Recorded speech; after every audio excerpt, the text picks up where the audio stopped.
आपने देखा इंदौर जैसे स्वच्छ शहर में पूरे देश में वहाँ के सफाई कर्मी भाइयों कारण पूरे देश में नाम हुआ, लेकिन जिस तरह से वहाँ की ट्रिपल इंजन की सरकार हो, वहाँ स्वयं वहाँ के प्रभारी मंत्री हमारे आदरणीय मुख्यमंत्री हैं, वहाँ उस विधानसभा के नगरीय प्रशासन मंत्री स्वयं विधानसभा के, जल संसाधन मंत्री वहाँ के 9 के 9 विधायक सांसद सभी एक तरफा जीते हैं। जनता ने ये सोच समझकर उनको सहयोग किया, यमदूत देवदूत समझकर उनको वोट दिया, लेकिन वो यमदूत निकले। हम इसकी कड़े शब्दों में निंदा करते हैं। आजाद भारत में माता अहिल्या की नगरी को कलंकित करने का 16 लोग, सोचिए मूलभूत व्यवस्था जल हो या वायु हो, ये तो हमारे मूल, लेकिन आप सोचो दूषित पानी से इतनी बड़ी घटना हो, इसके विरोध के लिए हमारे नेता जीतू पटवारी जी के नेतृत्व में उनके निर्देश देखने को मिल रहा है।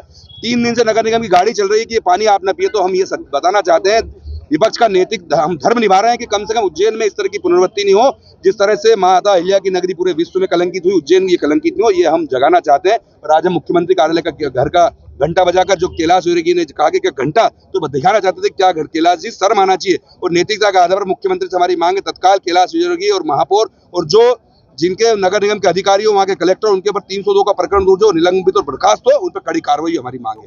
हम कल गए हमारे नेता जीतू पटवारी जी के निर्देश पर, जांच दल आदरणीय सज्जन सिंह वर्मा जी, प्रताप गेवाल जी और मैं भी उसमें था। एक घर हम गए, वहाँ उन पीड़ित परिवार ने, मृतक परिवार ने जो बताया, और भारतीय जनता पार्टी के कुछ गुंडे जब देखा कि पूरे देश के सामने सच्चाई सामने आने वाली थी, वो बता रही थी माता जी उनकी बच्चियां छोटी छोटी के हम पिछले लगातार 2-3 महीने से कई बार शिकायत कर रहे हैं, लगातार पूरे क्षेत्र के भागीरथपुरा के कह रहे हैं, लेकिन कोई सुनने वाला नहीं। तो 10-20 भारतीय जनता पार्टी के गुंडे पुलिस को आगे करके ये आंदोलन को जाने दिखाना नहीं चाहते थे, तो रोका है। कुछ नहीं, लोकतंत्र में सब चलता है, हम इनसे डरने वाले नहीं है। हम राहुल गांधी जी के सिपाही हैं और राहुल गांधी जी भी 11 तारीख को इंदौर में आ सकते हैं। बड़ा आंदोलन लड़ेंगे और मध्य प्रदेश की जनता को न्याय दिलाएंगे।